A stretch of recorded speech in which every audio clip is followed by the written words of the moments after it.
social message. Yeah! Sa murang edad, may mga batang napilitan maging ina. Hindi dahil gusto nila, kundi dahil sa buhay na hindi nila napili.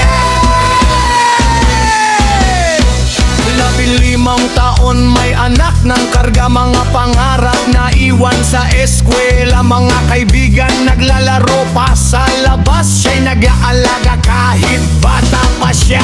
Hindi pa alam ang buhay sa mundo, pero may batang tinatawag na mama sa tabi mo. Gusto pa sanang mangarap, gustong mag-aral, pero responsibilidad ang biglang dumating sa buhay niya.